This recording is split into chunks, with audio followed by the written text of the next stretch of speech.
ये तो एक हास्य है बंधुओं, हंसने की बात नहीं है। वास्तविकता है कि आदमी की प्रवृत्ति देखिए, उसकी मानसिकता देखिए कि कितनी कुटिलताओं से भरी होती है।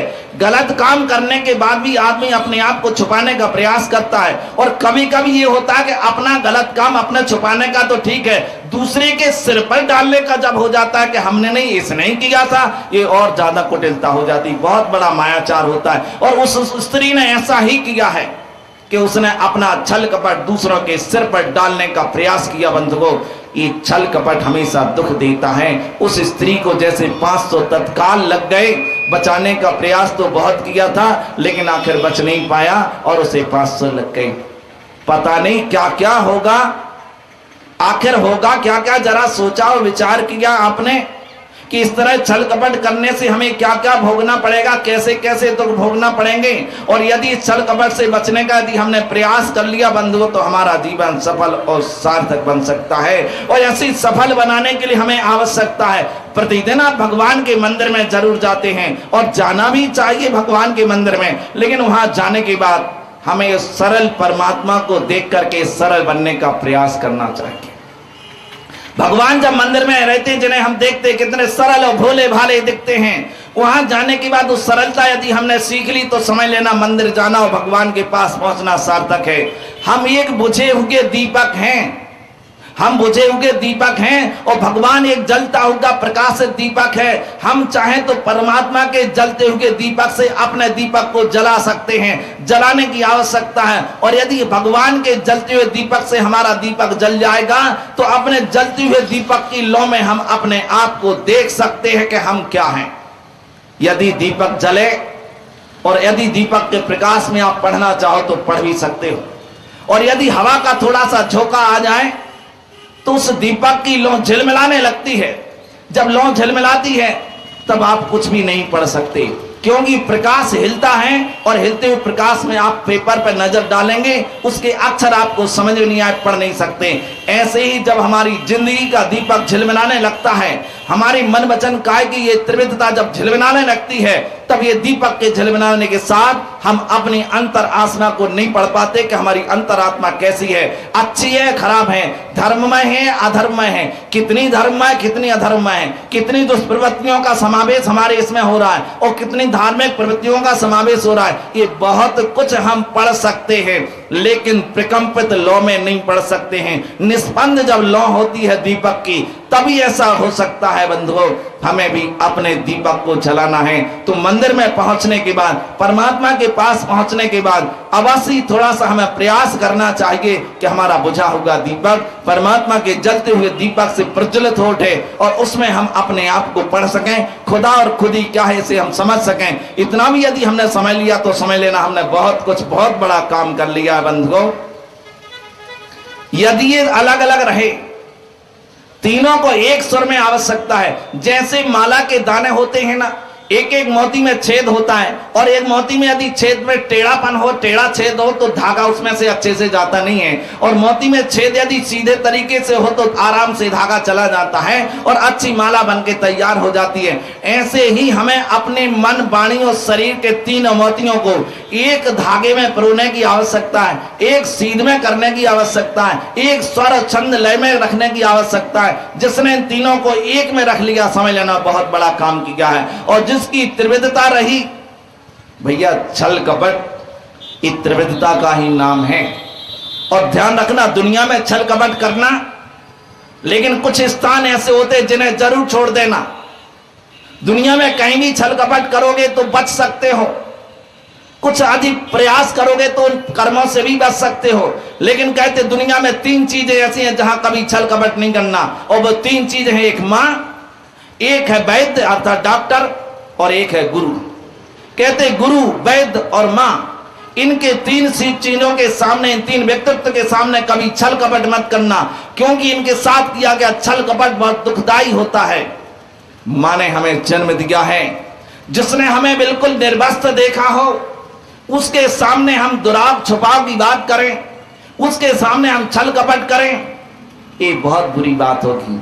मां से कभी छुपाना नहीं चाहिए। जो भी आप करके आए हो, जो भी आप करते हो भला बुरा, उसे जरूर माँ के सामने बताइए। हो सकता है कि माँ हमें संभालेगी। यदि हमने गलत किया है तो सुधारने का संकेत देगी, और अच्छा किया है तो प्रोत्साहित भी करेगी। इसलिए माँ के साथ कभी छल कपट करना मत करना। डॉक्टर के साथ कभी छल कपट नहीं करना, क्योंकि यदि आप बीमार हो गए और डॉक्टर के पास गए, डॉक्टर ने चेक किया और आपसे पूछा कि आपने क्या खाया, आपने खाई थी खटाई, आपने खाई थी चाट, और आपने खाया था मीठा, और इसके बाद में डॉक्टर से कहते आज तो हमने सूखी रोटी खाई है, मूंग की दाल का पानी पिया है, तो बंधु डॉक्टर आपका इलाज नहीं कर पाएगा, क्योंकि आप जो हैं वो नहीं बता पा रहे। आप जो नहीं है वैसा प्रदर्शित करते हो, कहते ये भी छल कपट है जो तुम्हारे स्वास्थ्य में हानिकर है। और सबसे बड़ा नुकसानदायक यदि कुछ है तो उसका नाम है गुरु के पास छल कपट करना। कहते दुनिया में कहीं छल कपट कर लेना, लेकिन कभी गुरु से छल कपट मत करना। ये ऐसी चीज होती है, गुरु संग कपट मित्र संग चोरी, गुरु संग कपट मित्र संग चोरी, या हो निर्धन या हो कोड़ी। कहते हैं गुरु के साथ छल कपट, मित्र के साथ में चोरी का व्यवहार करना। कहते ये या तो निर्धन होता है आदमी, धनहीन हो जाता है, गरीब बनता है, या फिर कुष्ठ रोगी होता है। हमें क्या बनना है सोचना चाहिए। यदि गुरु के साथ छल कपट करोगे तो कुष्ठ रोग होगा। दुनिया में छल कपट करना, लेकिन कभी गुरु के पास, क्योंकि गुरु एक ऐसा आदर्श है जहां बैठ करके कुछ हम अच्छी धार्मिक शिक्षाएं ग्रहण कर सकते हैं, जिनको देख करके अपना पूरा जीवन हम धार्मिक बना सकते हैं। लेकिन वहीं आकर के उनसे हम छल कपट करें, मन में कुछ रख करके बात करें। कहते गुरु के साथ छल कपट करने का व्यवहार बहुत बुरा होता है, इसका फल सहन नहीं होगा। इसलिए आज ही ये संकल्प करके जाएं। आज के उत्तम आदर्श और धर्म की सफलता तभी होगी यदि इतना भी हम संकल्प करके उठते नियम लेकर के कि दुनिया में कहीं भी छल कपट करेंगे उसका फल भोग लेंगे, लेकिन कभी गुरु के पास बैठ करके छल कपट नहीं करेंगे, क्योंकि यहाँ का फल बहुत बुरा होता है। यदि यहाँ छल कपट किया तो ये फल सहन नहीं किया जाएगा, जो कष्ट हमें भोगना पड़ेगा बहुत भारी होगा। इसलिए इतना संकल्प लेकर के जाना कि कभी गुरु के साथ छल कपट नहीं करना। आप अच्छा नहीं कर सकते हैं तो छल कपट का व्यवहार भी मत करना। चुपचाप बैठे रहने में ज्यादा फायदा है, लेकिन अच्छा बनने के लिए छल कपट के साथ चलें, ये अच्छी बात नहीं होती है। इसलिए गुरु के साथ निष्कपट भाव से आइए, सरल बनकर के आइए, भोले और सीधे बनकर के आइए। जरूर गुरु से कुछ सीख करके जाएंगे। और यदि गुरु को सिखाने के लिए आए हो तो ध्यान रखना आप कुछ भी नहीं सीखेंगे, क्योंकि आप सिखाने के लिए आए। आप गुरु को अपनी राजनीति के चक्कर में फंसाने के लिए आए हैं तो आप कुछ लेकर के नहीं जाएंगे, बल्कि उस राजनीति के चक्कर में स्वयं फंस जाएंगे, उलझ जाएंगे, जो आपके लिए दुखदायी होगा। बंधुओं, इसलिए गुरु के साथ कभी छल कपट नहीं करना, और मित्र के साथ कभी चोरी का व्यवहार मत करना। वहां भी बहुत धोखाधड़ी करते हैं लोग, मित्रों के साथ भी कर लेते। इतिहास इस बात का साक्षी है, इतिहास इस बात का गवाही है कि जिसने मित्र के साथ छल कपट किया है उसे निर्धनता का दुख भोगना पड़ा है। ज्यादा दूर मत जाइए। आपने बहुत सीरियल देखे होंगे, कई पुस्तकें पढ़ी होंगी, नाटक भी देखे होंगे। कभी आपने श्री कृष्ण और सुदामा के बारे में कभी सुना और जाना हो तो आपको पता लग जाएगा। कहते नारायण श्री कृष्ण और सुदामा एक ब्राह्मण का पुत्र था। दोनों संदीपनी आश्रम में पढ़ते थे। गुरु के पास शिक्षा लेने के लिए गए, गुरुकुल में पढ़ने के लिए गए, लेकिन गुरुकुल में पढ़ने की पद्धति अलग है और आज की पद्धति अलग है। आज का आपका बेटा कॉन्वेंट स्कूल में जाता है और आपके घर दरवाजे के सामने गाड़ी आती कॉन्वेंट स्कूल की, और आपके बेटे के साथ बढ़िया बैग रहता है, साथ में टिफिन रहता है, पानी की बोतल रहती है, पैरों में जूते और मोजे होते हैं, और ड्रेस बढ़िया टिप टॉप होती है, एक जैसी होती है, टाई भी लगी रहती है, और एक परिचय पत्र भी लगा रहता है। इसके बाद बेटा आपका कॉन्वेंट स्कूल जाता है, तब इसके बाद वहां प्रवेश मिलता है। और यदि ऐसा ना हो तो वापस लौटा दिया जाता। आज ड्रेस में नहीं, आज जूते नहीं थे, आज मोजे नहीं है, आज टाई नहीं है, आज बैच कहां गया। वो जमाना अलग था, वहां ये टाई फाई और बैच कुछ नहीं था। वहां था शिक्षा ग्रहण करना, गुरुकुल में रह करके गुरु की आज्ञा में चल करके आचरण उस शिक्षा को ग्रहण करना। अच्छे संस्कार, अच्छी शिक्षाओं के लिए गुरुकुल हुआ करते थे। और नारायण श्री कृष्ण और ब्राह्मण का पुत्र सुदामा दोनों संदीपनी आश्रम में पहुंचते हैं, और वहां तो कोई टिफिन की व्यवस्था नहीं थी कि घर से भेज दिया हो। इतने बड़े राजा महाराजा के पुत्र नारायण श्री कृष्ण, जो बाद में तीन खंड के अधिपति हुए, लेकिन घर से कुछ खाने को नहीं दिया गया था, न भेजा गया। गुरु की आज्ञा में जैसा होगा वैसा रहना पड़ेगा। और गुरु ने कहा हमारे यहाँ पढ़ना है तो भिक्षावृत्ति करना होगी, भिक्षा से मांग के लाओ, इसके बाद हमें भी खिलाओ और तुम भी खाओ। एक दिन की बात कि गुरु माता के लिए लकड़ियों की जरूरत थी, भोजन बनना था। उसके पहले उन्होंने नारायण श्री कृष्ण और सुदामा से कहा कि बेटे जंगल जाओ, कुछ लकड़ियां लेकर के आओ तो भोजन बने। दोनों तैयार हो गए, गुरु माता की आज्ञा कैसे टालेंगे। दोनों तैयार हो गए, जब जाने लगे तो गुरु माता ने एक पोटली जिसमें थोड़े से चने रखे थे सुदामा के हाथ में दिए और बोले कि बेटे जब भूख लगे तो दोनों मिलके खा लेना। सुदामा ने वो पोटली अपनी धोती में छुपा के रख ली। जंगल में दोनों पहुंचते हैं, लकड़ी काटते हैं, बारिश होने लगती है, ठंडी हवा चलती है, भूख लगती है। तो सुदामा ने, कृष्ण जी ने सुदामा से पूछा कि भैया कुछ खाने के लिए दिया माता ने या नहीं? बोले नहीं।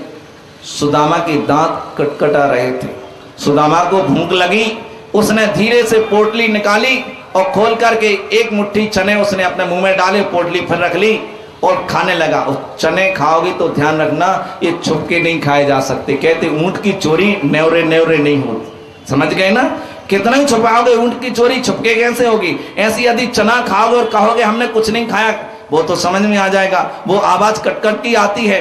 वो जब आवाज आई तो नारायण श्री कृष्ण ने पूछा कि अरे भैया सुदामा, मित्र सुदामा बताओ तो कुछ खाने के लिए है या नहीं? बोले नहीं कुछ भी नहीं है। तो तुम ये क्या खा रहे हो? बोले खा नहीं रहा हूं भैया, क्या है कि पानी बहुत गिर गया है, ठंडी हवा चल रही है, उसके कारण सर्दी के कारण मेरे दांत कटकटा रहे हैं, मैं भी तो भूखा हूं, मैंने कुछ भी नहीं खाया। नारायण श्री कृष्ण ने कुछ भी नहीं कहा, बेचारे चुप रहे कि सर्दी के कारण इसके दांत कटकटा रहे हैं। थोड़ी देर बाद सुदामा ने फिर आंख बचा करके एक मुट्ठी चने लिए और फिर खा लिए। इस बार तो श्री कृष्ण ने रंगे हाथों पकड़ लिया सुदामा को, हाथ में चने और सुदामा का हाथ पकड़ लिया नारायण श्री कृष्ण ने और बोले मित्र सुदामा, मैंने आपसे पूछा था कि गुरु माता ने कुछ खाने के लिए दिया है तो तुमने कह दिया कि नहीं कुछ भी नहीं दिया। मैंने पूछा कि तुम्हारे दांत की आवाज क्यों आ रही है, कुछ खा रहे हो तो तुमने कह दिया नहीं सर्दी के कारण दांत कटकटा रहे हैं। तुम खाते हुए भी हमसे छल करते रहे, गुरु माता ने हमारे लिए भी खाने को दिया, तुम्हारे लिए भी दिया, लेकिन तुमने हमारे हिस्से का भी खा गए। तुमने हमारे साथ छल कपट किया है, तुमने मित्र के साथ चोरी की है।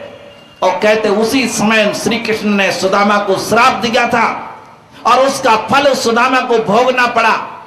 बाद में जाकर के जब दोनों पढ़ करके आ जाते हैं, ब्राह्मण पुत्र सुदामा घर आता है, लेकिन दरिद्रता ने ऐसा घेरा सुदामा के लिए, ऐसा घेरा कि खाने पीने की मुश्किल पड़ गई, खाने पीने की व्यवस्था भी नहीं थी। अब क्या करे, शादी भी हो गई, बच्चे भी हैं, पत्नी भी है और खाने की व्यवस्था नहीं है। भूख के मारे चिल्ला रहे हैं, बच्चे चिल्लाते हैं, कुछ खाने को चाहिए। पत्नी कहती कुछ लेकर के आओ, लेकिन दिन भर घूमने के बाद ब्राह्मण भिक्षा में क्या लाएगा, थोड़ा सा मिलता कुछ नहीं होता, बहुत परेशान हो गए। एक दिन सुदामा की पत्नी कहती है कि देखो ऐसे काम नहीं चलेगा, इतनी दरिद्रता में कैसे जीवन गुजरेगा, पता नहीं हमारे बच्चे कैसे भूख से चिल्लाते फिरते हैं और आप भोजन की व्यवस्था नहीं कर पाते।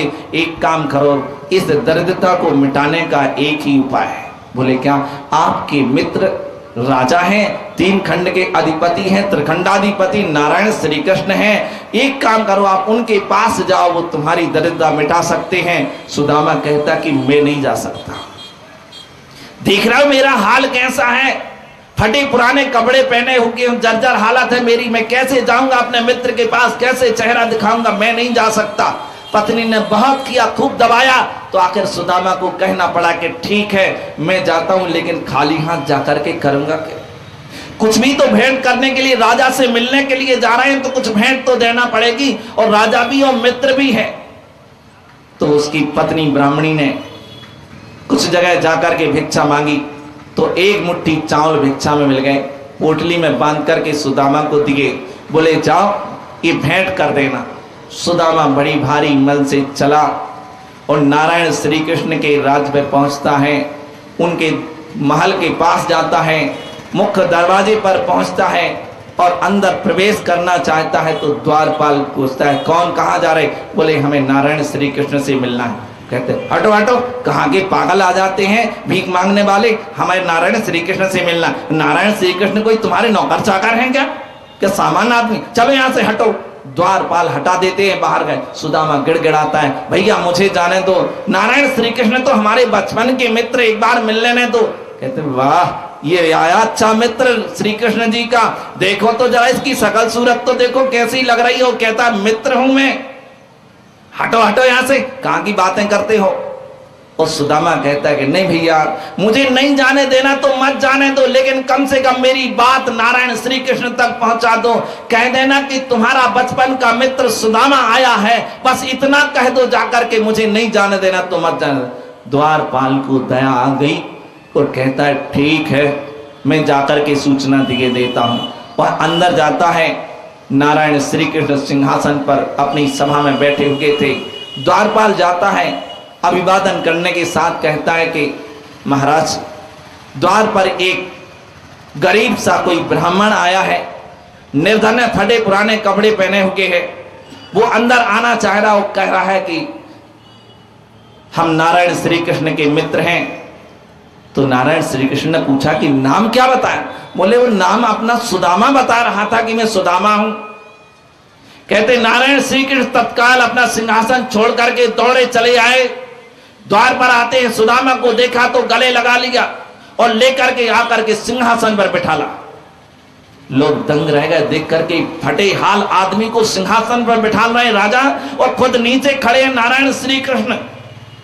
और सुदामा की ऐसी दशा देख करके पता नहीं नारायण श्री कृष्ण का मन इतना दुखी होगा।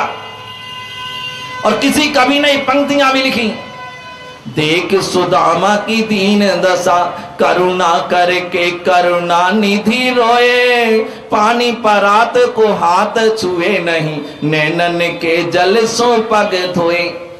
ब्राह्मण हैं इसलिए अपने घर आए हैं, तो नारायण श्री कृष्ण ने थाली रखी और उनके पाद प्रक्षालन करना चाहा अपने मित्र का। वो ब्राह्मण भी है, तो कहते हैं कि बिना पानी के हाथ लगाए हुए नारायण श्री कृष्ण का मन इतना दुखी हो गया, अपने मित्र को देख करके उनके आंख से आंसू बह गए और आंख के आंसुओं से सुदामा के पैरों का प्रक्षाल हो गया। बाद में पूछते हैं, मित्र सुदामा, भाभी ने कुछ भेजा तो होगा हमारे लिए? तो सुदामा कहता है नहीं नहीं, कुछ भी नहीं है मेरे पास, कुछ भी नहीं भेजा। आदत बहुत बुरी है, इस समय भी छल कपट की आदत बनी, अभी भी छुपाने की आदत बनी हुई है। नारायण श्री कृष्ण कहते हैं ऐसा नहीं हो सकता सुदामा, मेरी भाभी ने जरूर कुछ भेजा होगा, तुम बताओ। सुदामा छुपाने की कोशिश कर रहा है। नारायण कृष्ण ने धोती में से छीनना चाहा तो वो पोटली छीन ली और छीन करके उसमें चावल थे, एक मुट्ठी चावल, कच्चे चावल अपने मुंह में डाके बड़े प्रसन्नता से खाने लगे और कहते हैं कि सुदामा, अभी भी बचपन की आदत गई नहीं छुपाने की। उस समय तूने मेरे साथ छल कपट किया था, तूने मित्र के साथ चोरी का व्यवहार किया था, उसका फल आज तू भोग रहा है और फिर तू छुपाने की बात करता है, इसका फल कहां भोगेगा? कहते लेकिन श्री कृष्ण ने बड़ी प्रसन्नता के साथ सुदामा के कच्चे चावल खाए, 2-3 मुट्ठी चावल खाए और जितना चावल उन्होंने खाया, कहते सुदामा का घर उतना धन धान से भर गया। बंधुओं, मैं आपसे और कुछ नहीं कहना चाहता हूं, मैं आपसे यही कहना चाहता हूं कि सुदामा की स्थिति देख करके जीवन में व्यवहार करना, किसी से छल कपट करने के पहले सुदामा का दृष्टांत अपने सामने रखना कि नारायण श्री कृष्ण ने छल करने वाला सुदामा की क्या दुर्दशा हुई। हम भी यदि यहाँ किसी से छल कपट करते हैं, चाहे गुरु से करें, चाहे वैद्य से करें, चाहे माँ से करें, किसी धर्मात्मा पुरुष से करें, किसी भाई से करें, किसी अन्य व्यक्ति से यदि हम छल कपट करते हैं तो इसका फल हमें क्या भोगना पड़ेगा, जरा विचार कर लेना। और निष्कपट भाव की तरह जिंदगी जियोगे तो संभव है कि अपना जीवन धर्म में बनेगा, तो सुख और शांति का वातावरण हमारे जीवन में बन जाएगा। और सुख और शांति जब भी आएगी, इस मन वचन काय की सरलता से आएगी, भोलेपन से आएगी, रिजुता से आएगी, सीधेपन से आएगी, और इसका नाम ही आर्जव धर्म है। ऐसा उत्तम आर्जव धर्म हमें अपने जीवन में लाने का प्रयास करना चाहिए। बगुले की तरह नहीं होना चाहिए, जैसे राम ने बगुले को बहुत अच्छा समझा, लेकिन बाद में पता चल गया कि बगुला कितना छली कपटी है, पता लग गया। लेकिन बगुले की तरह आचरण नहीं होना चाहिए। आचरण तो हमारा धार्मिक होना चाहिए, निष्कपट भाव से मन वचन काय की सरलता हमारे जीवन में आनी चाहिए। यही आचरण हमारे लिए महान बनाता है। सबका जीवन महान, सबका जीवन मंगलमय बने, इसी मंगल कामना के साथ यहीं विराम लेता हूँ। भगवान महावीर।